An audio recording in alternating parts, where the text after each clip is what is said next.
तो दोस्तों ये हुआ डेसिमल टू बाइनरी में कन्वर्जन। अगर ये समझ में आ गया तो मेरा दावा है आपसे कि बाइनरी टू डेसिमल आपको और अच्छे से समझ में आ जाएगा। देखते हैं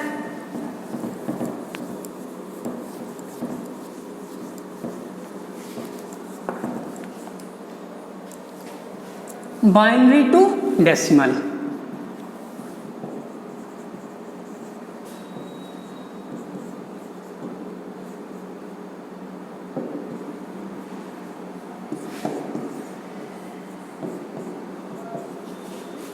ठीक दोस्तों, अभी हम लोगों ने एक कोड पढ़ा था, यानी एक श्रेणी पढ़ी थी, जो हमारी श्रेणी थी 1 2 4 8 16 32 64। इस तरीके से ये श्रेणी आगे बढ़ रही थी। हम देखें कि जब 10 को हम बाइनरी सिस्टम में कन्वर्ट किए थे तो हमारा आंसर आया था 1010। यही तो हमारा आंसर था। जब हम 10 को बाइनरी सिस्टम में कन्वर्ट किए थे तो हमारा आंसर क्या था? 1010। सपोज दैट आपके सामने आ गया कि 1010 को डेसिमल सिस्टम में कन्वर्ट कीजिए, यानी दशमिक पद्धति में कन्वर्ट कीजिए। तो आप कैसे कन्वर्ट करेंगे?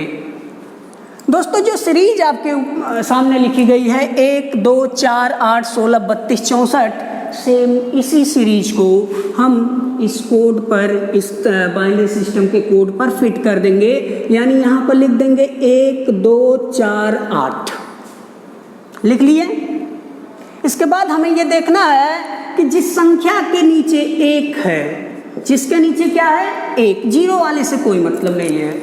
जिस संख्या के नीचे 1 है उन्हीं संख्याओं को जोड़ लेंगे, हमारा आंसर मिल जाएगा। जैसे 8 के नीचे 1 है और 2 के नीचे 1 है तो 8 + 2 बराबर आंसर कितना आ जाएगा? 10 आ जाएगा। और देख लेते हैं, जैसे 11011 आपसे कह रहा है कि बताइए इसका जो है दशमिक पद्धति में मान कितना होगा। तो दोस्तों देखते हैं दशमिक पद्धति में इसका मान कितना होगा। 11011। आप इस कोड को इसके ऊपर फिट कीजिए, आएगा 1 2 4 8 16। जिस संख्या के नीचे 1 है उन संख्याओं को हम ऐड कर लेंगे और हमारा आंसर आ जाएगा। देखते हैं 16 के नीचे 1 है तो 16 + 8 के नीचे 1 है तो 8 + 2 + 1 तो आ जाएगा 16 8 24, 24 2 26, 26 1 27। और यही क्वेश्चन आपके सीटेट 2019 में पूछा गया था। सेम हूबहू क्वेश्चन आपका यही था। तो ये था हमारा बाइनरी टू डेसिमल कन्वर्जन और डेसिमल टू बाइनरी कन्वर्जन। दोस्तों, इसके आगे हम लोग को पढ़ना है क्लासिफिकेशन ऑफ नंबर, यानी संख्याओं का वर्गीकरण। इस टॉपिक को दोस्तों बहुत ही ध्यान से पढ़िएगा, क्योंकि इस टॉपिक से लगभग सभी एग्जामों में क्वेश्चन आते हैं। अगला टॉपिक हमारा क्या है? क्लासिफिकेशन ऑफ नंबर, या हिंदी में कहा जाए तो संख्याओं का वर्गीकरण। दोस्तों देखा जाए संख्याओं का वर्गीकरण का मतलब क्या होता है? क्लासिफिकेशन का मतलब क्या होता है? क्लासिफिकेशन का मतलब होता है कि संख्याओं को अलग अलग कैटेगरी में डिवाइड करना, यानी बांटना, यानी संख्याओं को कितने कैटेगरी में बांटा जा सकता है। तो सबसे पहले दोस्तों आपसे एक क्वेश्चन है कि हम किन चीज़ों को बांट सकते हैं? 2 या 2 से अधिक चीज़ें अगर अलग अलग रखी गई हो तो क्या उसे हम बांटेंगे? नहीं दोस्तों, उसे नहीं बांटा जा सकता है। लेकिन अगर उन्हीं को एक में मिक्स कर दिया जाए तो ऐसे कंडीशन में हम वर्गीकरण कर सकते हैं। तो बात आती है दोस्तों, पहला नंबर हमारा क्या होता है? तो दोस्तों पहला नंबर होता है कॉम्प्लेक्स नंबर। कॉम्प्लेक्स नंबर, या इसे हिंदी में कहा जाता है सम्मिश्र संख्याएं। कॉम्प्लेक्स नंबर या सम्मिश्र संख्याएं। सम्मिश्र को अगर तोड़ा जाए, इसका संधि विच्छेद किया जाए तो इसका संधि विच्छेद होगा 100 + मिश्र। स का मतलब होता है सभी और मिश्र का मतलब होता है मिलाना। यानी ऐसी संख्याओं का जो है सीरीज जिसमें सारी की सारी संख्याएं शामिल हो, हम कह सकते हैं उस सीरीज को कॉम्प्लेक्स नंबर्स, यानी सम्मिश्र संख्याओं का सीरीज। सम्मिश्र संख्याओं में अगर देखा जाए तो सम्मिश्र संख्याओं के वर्गीकरण में दो पार्ट निकलते हैं, जिसमें पहला पार्ट हमारा आता है रियल नंबर। रियल नंबर या इसे हिंदी में कहा जाता है वास्तविक संख्याएं, रियल नंबर या वास्तविक संख्याएं।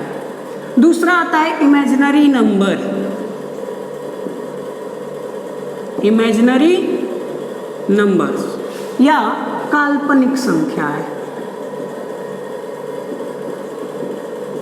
पहला क्या आता है रियल नंबर या वास्तविक संख्याएं, जबकि दूसरा आता है इमेजिनरी नंबर या काल्पनिक संख्याएं। दोस्तों देखा जाए कंपटीशन में, कॉम्पिटिटिव एग्जाम में इमेजिनरी नंबर के बारे में तो हमसे कोई क्वेश्चन पूछा नहीं जाता है, हमारे सामने यहाँ से कोई क्वेश्चन आता नहीं है, लेकिन इसके बारे में थोड़ा सा हम देख लेते हैं। कभी कभी एग्जाम सीजीएल पूछ लेता है इमेजिनरी नंबर का सिंबल क्या होता है, तो उसका सिंबल होता है स्मॉल आई, जहाँ स्मॉल आई का फुल फॉर्म होता है आयोटा। आई स्क्वायर का मान अगर देखा जाए तो -1 होता है, जबकि आई बराबर हो जाएगा √-1। यहाँ से अगर ध्यान दिया जाए कि i बराबर -1 हमें क्या बता रहा है, तो हम कह सकते हैं कि यदि रूट में कोई भी संख्या माइनस चिन्ह के साथ हो तो ऐसी सारी की सारी संख्याओं को हम कह सकते हैं कि काल्पनिक संख्याएं हैं। जैसे -1, √-1, √-2, √-3 आगे भी। यानी कोई भी संख्या अगर निगेटिव चिन्ह के साथ रूट में है तो ऐसी संख्याओं को हम कह सकते हैं काल्पनिक संख्या। काल्पनिक संख्या का जो सिंबल होता है वो आई होता है, आई का फुल फॉर्म होता है आयोटा।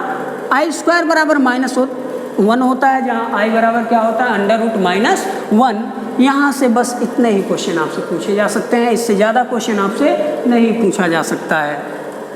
रियल नंबर के बारे में अगर देखा जाए कि वास्तविक संख्याएं क्या होती हैं, तो वास्तविक संख्या क्या होती है, अगर देखा जाए इसका डेफिनेशन तो कहा जाता है कि कॉम्प्लेक्स नंबर यानी सम्मिश्र संख्याओं में से यदि इमेजिनरी नंबर यानी काल्पनिक संख्याओं को निकाल दिया जाए तो बाकी बची सारी की सारी संख्याएं वास्तविक संख्याएं कहलाती हैं, यानी रियल नंबर्स कहलाती हैं। रियल नंबर के अगर विभाजन देखा जाए, डिवाइडेशन देखा जाए, तो रियल नंबर का डिवाइडेशन आता है हमारा डेसिमल नंबर यानी दशमलव संख्याएं, और दूसरा आता है इंटीजर्स, या हिंदी में कहा जाए तो इसे कहा जाता है पूर्णांक। पहला क्या है डेसिमल नंबर यानी दशमलव संख्याएं, जबकि दूसरा है इंटीजर्स यानी पूर्णांक। यहाँ डेसिमल सिस्टम हम लोग पढ़े थे, पीछे हम लोग डेसिमल सिस्टम पढ़े थे, जबकि ये क्या है डेसिमल नंबर, दशमलव संख्याएं। तो दोस्तों डेसिमल नंबर और इंटीजर के बारे में आगे हम लोग देखते हैं।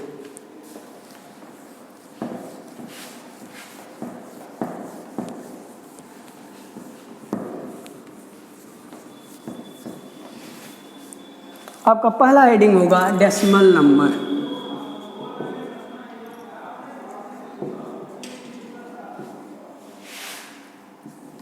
यानी दशमलव संख्याएं।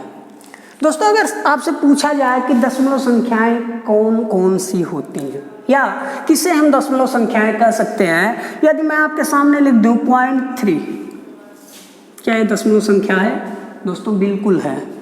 दूसरा है 0.5, जबकि तीसरा आपके सामने मैं लिख दे रहा हूँ 0.12345 इन्फिनिटिव। ये तीन संख्याएं आपके सामने हैं, जहां तीनों की तीनों संख्याएं दशमलव संख्याएं हैं। इस 0.3 को क्या हम लिख सकते हैं 0.3333 इनफाइनाइट, बिल्कुल लिख सकते हैं।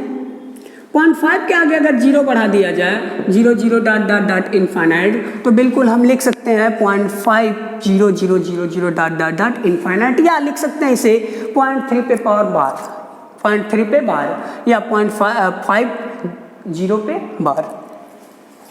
यहाँ से देखा जाए हम लोग पढ़े होंगे कि 0.3 को लिख सकते हैं 1/3। ऐसा कैसे हम लिख सकते हैं, जरा ये भी समझ लेते हैं। यदि हम लिख लें x बराबर 0.3333 डॉट डॉट डॉट इन्फिनिटी,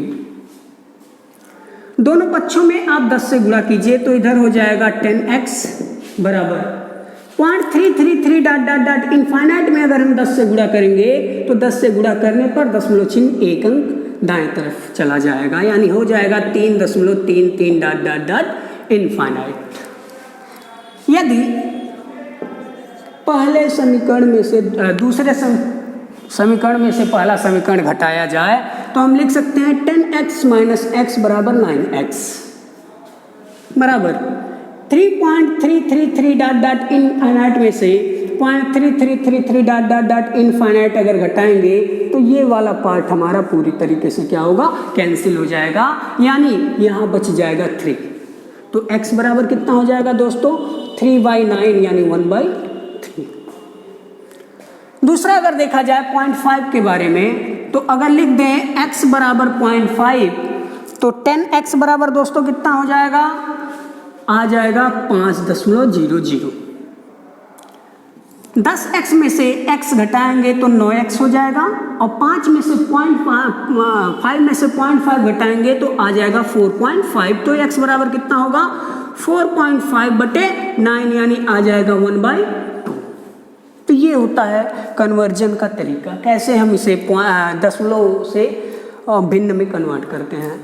यहाँ से दोस्तों अगर निष्कर्ष निकाला जाए कि हमें निष्कर्ष क्या मिल सकता है, निष्कर्ष पे आए तो हम देख रहे हैं कि जिन संख्याओं में दशमलव चिन्ह के बाद रिपीटेशन है, जिन संख्याओं में दशमलव चिन्ह के बाद रिपीटेशन है उन संख्याओं में टर्मिनेशन भी है। टर्मिनेशन का मतलब उसे कंपोज करके हम छोटा कर सकते हैं। जैसे 0.33 पॉइंट के बाद रिपीटेशन है तो इसे छोटा करके हम कितना लिख लें, 1/3। 0.5 में रिपीटेशन है 0 का, इसलिए इसे भी छोटा करके कितना लिख लिए, 1/2। लेकिन 0.1 2 3 4 5 डॉट डॉट इनफाइनाइट में रिपीटेशन नहीं है, इसलिए इसे हम कंपोज नहीं कर सकते हैं, छोटा नहीं कर सकते हैं, टर्मिनेट नहीं कर सकते हैं, जिसके कारण इन दोनों संख्याओं को तो हम p/q के फॉर्म में लिख सकते हैं, p/q का फॉर्म, जबकि इसे हम p/q के फॉर्म